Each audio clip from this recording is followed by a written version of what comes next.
Salut à tous. Bon, je reviens vers vous parce que en fait, j'ai fait une vidéo et en faisant la vidéo, en fait, je me suis rendu compte que j'avais pas posté une vidéo que j'avais faite concernant un gros déclic que j'ai eu. Et du coup, avant de la mettre, je vais quand même du coup refaire cette vidéo. En fait, elle m'allait pas à 100%, donc je l'ai pas envoyée. Et j'ai cru que je l'avais envoyée, au final, je l'ai pas envoyée. Bref. Et du coup, ça suit avec le reste, on va dire. Donc je préfère quand même en refaire une et expliquer ce déclic qui est quand même hyper important au final. Donc voilà, c'est pour ça que c'est en noir et blanc, ne vous inquiétez pas, c'est pas votre télé ou votre écran, c'est juste que c'est une vidéo en fait qui aurait dû être postée et qui n'a pas été postée. En fait, j'ai eu un gros déclic concernant le lien. Euh, du coup, ça remonte. Euh, ça remonte il y a au moins, je sais pas, je dirais peut-être 2 mois, un mois et demi. Concernant bah, clairement en fait le type de schéma qui en plus qui suit avec la vidéo que j'ai faite, la première, les allers-retours. C'est ça qui est dingue en fait, c'est que là je commence à partager mon parcours et tout, tout est en train de se mettre en place. C'est quand même ouf quoi.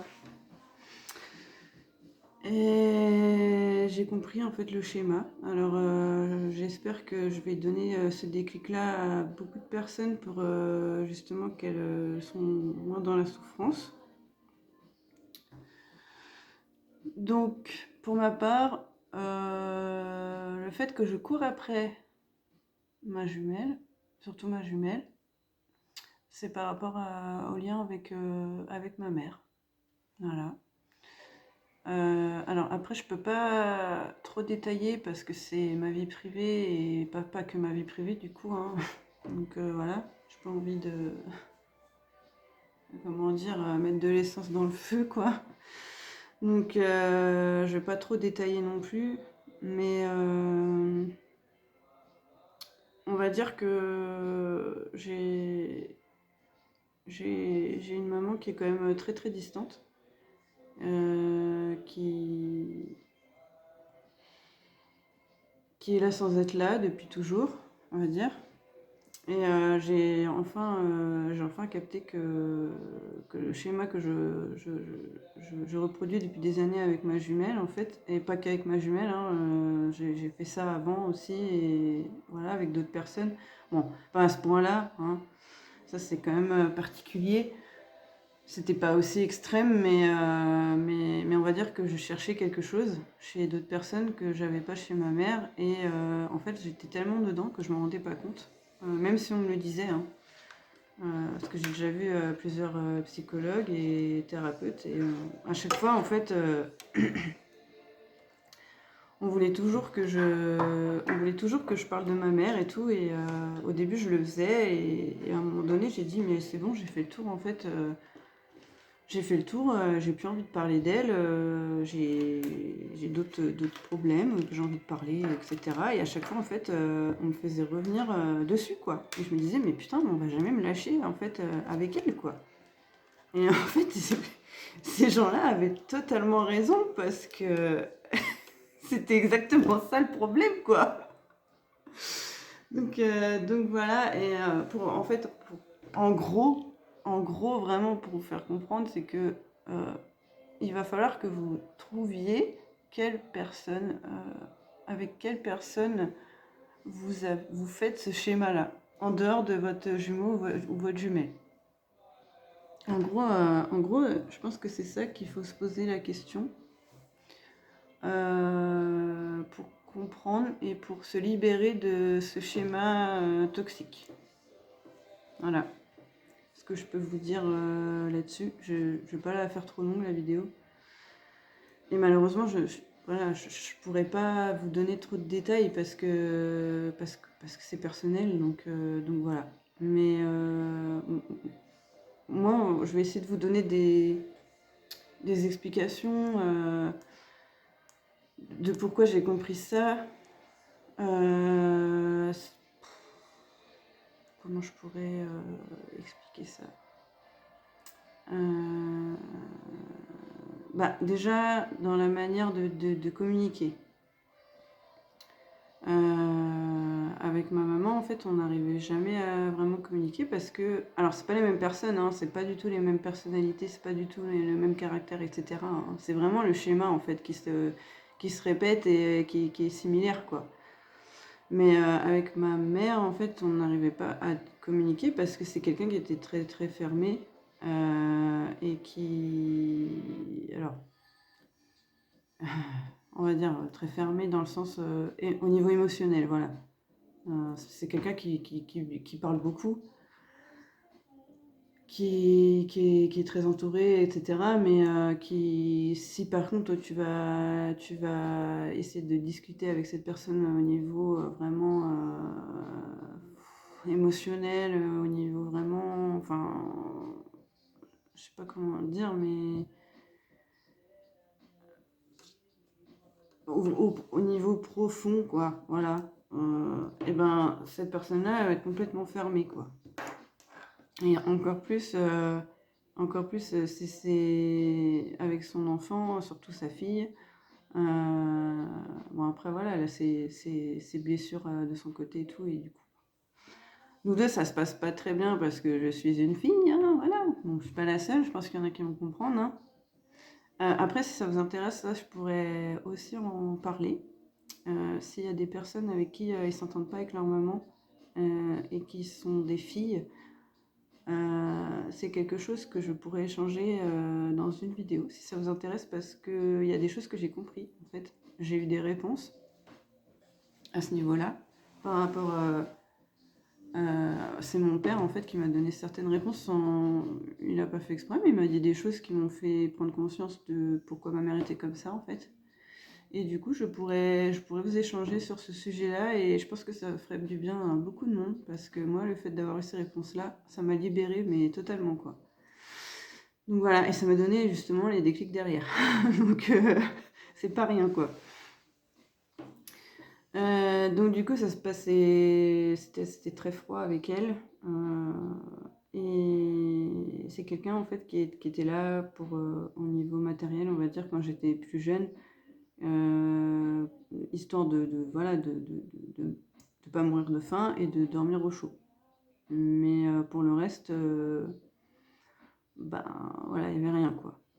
Et c'est quelqu'un avec qui justement j'ai coupé les ponts, comme je l'ai fait avec ma jumelle. Donc déjà ça m'a donné un premier point.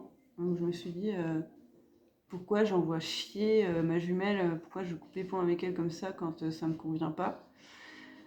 Et j'ai fait exactement la même chose avec ma maman. Plusieurs fois aussi. Euh, et en fait, ce que j'ai compris, c'est que j'attendais des choses de ma jumelle, que c'était pas ma jumelle qui devait me l'apporter, mais c'était ma maman. Et j'ai switché en fait. J'ai switché sur ma jumelle. Et quand ça me convenait pas, ou quand elle venait pas assez vers moi, ou quand elle répondait pas de la manière dont je voulais qu'elle réponde et quand j'attendais, en fait, j'attendais justement qu'elle me donne, parce que pour moi c'était quelque chose de normal. Et ben en fait c'était pas normal du tout parce que c'était pas à elle de me le donner mais c'était à ma maman. Et en fait j'ai tout mélangé. Et du coup je courais après ma jumelle alors que c'est une maman que je cherchais. Donc, je pense que ça suffira. Voilà, j'ai pas besoin d'en dire plus. Je pense que les personnes qui ça concerne le, le- la même chose que moi, je pense que vous allez prendre un bon déclic dans la tronche. Et, et après, c'est à vous de faire le reste, hein, j'ai envie de dire. Mais du coup, ça remet les choses en place parce que. Et ça donne aussi beaucoup de culpabilité parce que du coup, ben, j'ai été pas très sympa au final. avec ma jumelle parce que ben, vu qu'elle me donnait pas ce que je voulais et tout ça, ben, je faisais la guerre et elle le méritait pas quoi. Et c'est pour ça aussi qu'on n'arrivait pas à se comprendre et qu'on n'arrivait pas à communiquer parce que justement j'étais toujours dans le mode bah, j'attends l'affection de ma maman, l'amour de ma maman, et il n'y a que toi qui peux me le donner parce que tu m'as montré qu'on pouvait donner de l'amour, et vu que ma mère n'a pas réussi, ben voilà. Bon, après, moi je ne raisonnais pas comme ça, hein. Là je raisonne comme ça aujourd'hui, mais à l'époque je ne me rendais pas compte, hein, donc, euh, donc voilà, donc maintenant je me rends compte, et maintenant en fait, quand je me dis, bah. Putain, ça fait 15 jours qu'elle n'est pas venue me parler, c'est pas normal et tout. Ben, là, maintenant, j'arrive à prendre le recul, me dire, bah, en fait, il n'y a rien d'anormal là-dedans. Elle fait sa vie, je fais la mienne. Elle n'a rien à me devoir, en fait. Voilà. Donc, c'était ce fameux déclic. Alors, si vous avez des questions là-dessus, vous pouvez m'en laisser en commentaire. Mais voilà, moi, je vous répondrai, il n'y a pas de souci. Mais je peux pas en dire trop non plus parce que ça intègre quand même une autre personne et c'est personnel quoi. Je vais pas en dire plus par rapport à cette personne-là. Par rapport à mes compréhensions, s'il y a des choses que j'ai pas dites ou que vous avez besoin de savoir, vous pouvez me laisser des commentaires et je referai une vidéo avec ces commentaires-là. Mais sinon, voilà, j'ai pas besoin d'en dire plus. Je pense que c'est à vous de voir. Voilà, ce que je peux vous dire, c'est vraiment réfléchissez, prenez du recul. Prenez du recul de comment vous êtes avec votre runner et comment votre runner est avec vous. Et essayez de voir autour de vous, que ce soit dans le présent ou dans le passé, ce schéma-là qui se reproduit en fait. Le même schéma en fait. Parce que après, voilà, moi j'ai des schémas qui me sont propres en fait, hein. Vous avez peut-être pas les mêmes schémas que moi, donc voilà, hein. Je peux pas te donner toutes les réponses non plus, mais je pense que la base, en fait, du fait que la personne est dans votre tête et qu'elle sort pas et que ça recommence et qu'il y a des allers-retours et tout, en fait, ben, je pense que ça, c'est la base à savoir pour que ça s'arrête. Voilà. Si vous voulez que ça s'arrête, hein, parce que vous n'êtes peut-être pas prêt non plus, hein. Donc voilà, hein, et c'est pas quelque chose de facile à encaisser, hein. Moi, j'avais un peu les idées là-dessus, de me dire oui, j'ai compris. Et en fait, j'avais compris pas mal de choses et j'ai pas eu ce. J'ai déjà eu ces réponses-là en fait, mais je les prenais pas parce que j'étais pas prête. J'étais pas prête à affronter ça, à affronter, euh, à affronter que j'aurais jamais cet amour-là que j'ai pas eu en fait. Voilà. Bon, bah, prenez soin de vous et bon déclic à vous.